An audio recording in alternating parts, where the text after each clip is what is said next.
महासागर न्यूज. ह्या गेल्या अधिवेशनामध्ये आदरणीय जयंत पाटील साहेबांनी आमच्या जिल्ह्याच्या संदर्भात एक विषय मांडला, भूमाफिया. आता भूमाफियाची व्याख्या काय आहे हे कधीतरी मला जयंत पाटील साहेबांनी मला समजवलं पाहिजे. जे लोक आपले स्वतःची प्रायव्हेट जमीन कोणाचीही जोर जबरदस्ती न करता स्वतः संबंधित मालकांशी म्हणजे देणाऱ्या लोकांशी बोलतात, त्यांच्याकडून जमीनचा दर स्वतःच ठरवतात, त्याच्यामुळे सरकार कुठेच नसता, स्वतःच त्यांची आपसातले तो व्यवसाय ठरतो, डील ठरते, ते लोक पैसे घेतात आणि आपली स्वतःची प्रायव्हेट जमीन आम्ही ताजला विकतोय, विविध टाउनशिपला विकतोय. मग ते भूमाफिया कसे झाले? भूमाफिया कोण असतात? जे जोर जबरदस्ती करून एग्रीमेंट मारतात ना, त्यांना भूमाफिया म्हणतात. आता ह्या जे काही इंडस्ट्री जी आपल्याकडे येते आहे ना, त्याचं स्वागत करायला पाहिजे ना. आता मला इथे वाघोटन मध्ये आम्हाला त्यांना शिपयार्डसाठी जागा द्यायची आहे, मग जमीन कुठून घेणार? मग ते पण भूमाफिया आहेत का? बोला ना तुम्ही. देणारा लोक भूमाफिया की घेणारा? हा जो शिपयार्ड टाकणारी ही कंपनी आहे ती भूमाफिया आहे का? त्यांच्या कंपनीमुळे, त्याच्या फॅक्टरीमुळे अगर आपल्या घराची मुलांना नोकऱ्या भेटत असतील तर भूमाफिया झाले कसे ते? जयंत पाटील त्यांच्या सांगलीमध्ये जमीन विकत असताना भूमाफिया बोलत नाही, पण आमच्या सिंधुदुर्गामध्ये बोलताना भूमाफिया म्हणतात. त्यावर बोलताना खासदार अरविंद चौधरी असं म्हणतात की तुम्ही राम मंदिर चोरीच्या विषयी बोला, तुम्हाला आता जिहाद का आठवतोय आणि तुम्ही आमच्या मंदिरांवर जिहाद केला. एक लक्षात घ्या, आमच्या हिंदू समाजाचे किंवा हिंदू धर्माची, सनातन हिंदू धर्माचा आम्ही गौरव का करतो, विशाल हिंदू धर्माला का मानतो? कारण का आमच्या भगवद्गीतामध्ये चांगल्याला चांगलं म्हणणं आणि वाईटाचा विरोध करणं हे उल्लेख केलेला आहे. जेव्हा जेव्हा हिंदू धर्मामध्ये अशा पद्धतीच्या काही चुका झालेल्या आहेत तेव्हा आम्ही खुल्या मनाने त्या स्वीकारलेल्या आहेत. ह्याच्या अगोदर पूर्व काळापासून सतीची प्रथापासून आत्ता या हल्ली काळामध्ये खरातचं प्रकरण, जिथे जिथे एक हिंदू म्हणून आम्ही चुकलेलो आहोत, आम्ही पुढे येऊन आमची चुका स्वीकारलेल्या आहे, आम्ही त्यांना लपवून ठेवलेला नाही. म्हणून चुका सुधारणं आणि परत एकदा उभं राहणं ह्यालाच हिंदू म्हणतात, ह्यालाच आमचं सनातन हिंदू धर्म म्हणतात. पण तसाच विषय आपण इस्लाम बद्दल बोलू शकतो का? कुराण बद्दल बोलू शकतो का? कारण का इस्लाममध्ये तुम्ही जिहाद करा, लोकांना मारून टाका, कोणाची आबरू लुटा, त्यांना समर्थनच करतात. असंख्य जे अतिरेकी आहेत, निदा खानच्या केसमध्ये आम्ही बघितलेले आहे, त्या निदा खानला समर्थन करणारे असंख्य मुस्लिम समाजाचे मुल्ले मौलवी पण आम्ही पाहिलेले आहे. मुस्लिम समाजाला तिच्यासाठी उभं राहत असताना दिसले जेव्हा ती जिहाद करत होती तिकडे. पण तसं अशोक खरातच्या बाजूला आमच्या हिंदू समाजाचा कोणच व्यक्ती उभा राहिला नाही. ह्यालाच हिंदू समाज म्हणतात. आणि म्हणून अरविंद सावंतांना सांगेन, तुम्हाला कदाचित हिंदू धर्म कळलेला नाही.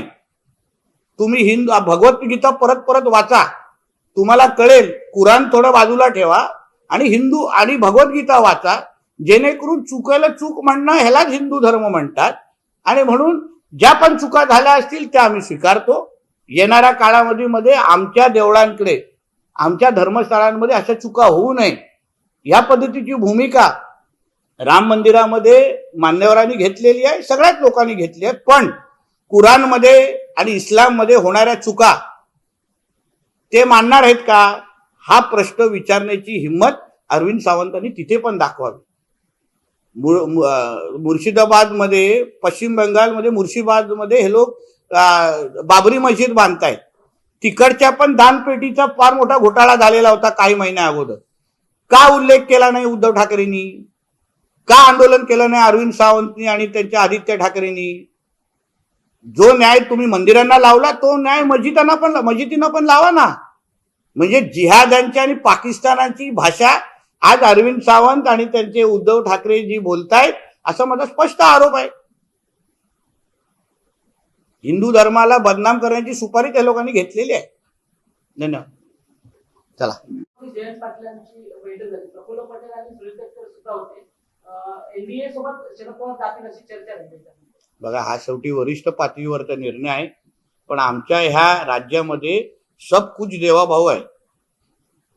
सगळे रस्ते, सगळ्या ज्यांना आपलं आयुष्य बनवायचं आहे, आयुष्य सुखर करायचं आहे, त्यांनी देवाभाऊच्या मार्गावर जावं. आणि म्हणून ज्यांच्या तुम्ही नाव घेतलंय, पहिलं तो राजमार्ग होता सागरपर्यंत, आता तो राजमार्ग आहे वर्षापर्यंत. म्हणून आमच्या या महाराष्ट्रामध्ये सब कुछ देवाभाऊ हे एकवर आमचं राज्य चाललंय. तर मतदारसंघ पुनर्रचनेची जर विधेयक होतं ते पुन्हा मांडलं तर शरद पवारांचे राष्ट्रवादी त्याला सपोर्ट करेल असं अमित शहाची बैठक सर्वपक्षीय बैठक झाली त्यात सुप्रिया सुळेंनी माहिती. चांगली गोष्ट आहे, सकारात्मक गोष्ट आहे. शेवटी मतदारसंघ पुनर्रचना ही आज आपल्या देशाची गरज आहे आणि म्हणूनच केंद्र सरकार त्या दृष्टिकोनातून पावलं टाकतंय. वाढलेली लोकसंख्या आणि बदललेली डेमोग्राफी या दृष्टिकोनातून मतदारसंघ पुनर्रचना होणं गरजेचं आहे. आणि सुप्रिया सुळेताईंनी अगर सकारात्मक भूमिका घेतली असेल तर त्यांचं मी आभारी मानतो आणि अभिनंदनही करतो. ठाकरेंच्या शिवसेनेच्या रामरक्षा पटणच्या उपक्रमानंतर आता काँग्रेस रामभक्त आस्था दरवर्षी 19 जुलैपासून सुरू करणार. अरे जिहाद्यांची भाषा बोलणारे, मुस्लिम लीगचे कपडे घालून सर तन से जुदा बोलणारे अगर आमच्या रामदेवताच्या जवळ येत असतील तर त्यांचं मी स्वागतच करतो. बघा, घर वापसी करणाऱ्या प्रत्येक व्यक्तीचा मी हिंदू समाज म्हणून मी त्यांचं स्वागतच करीन. काल त्यांना सर तन से जुदा आणि अल्लाह ओ अकबर शिवाय काय सुचत नव्हतं आणि आज त्यांना जय श्रीराम म्हणायचं अगर सुचत असेल तर एक हिंदू म्हणून मला ह्याचा अभिमान आहे. म्हणून काँग्रेस असो, उभाटा असो, ज्यांना आपल्या परत धर्माकडे यायचं असेल, घर वापसी करायचं असेल तर त्यांना हात पुरे करून आम्ही त्यांचं स्वागतच निश्चितपणे करू. संजय राऊत असं म्हणतात की एकनाथ शिंदे दिल्लीला जाताना महाराष्ट्रातून चोरी केलेलं गाठोडं घेऊन जाऊन अमित शहाना भेटतात. आता तो त्यांच्या गाडीचा ड्रायव्हर तर नाही ना. ते एकनाथ शिंदे साहेब दिल्लीला जात असताना काय काय घेऊन जातात हे त्यांच्या ड्रायव्हरनाच माहिती असेल.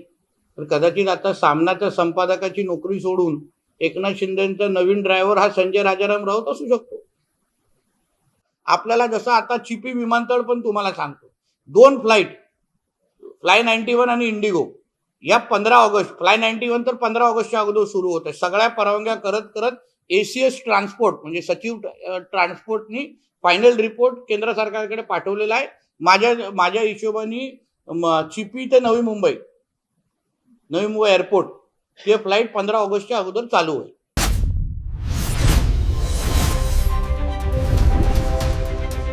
महासागर न्यूज.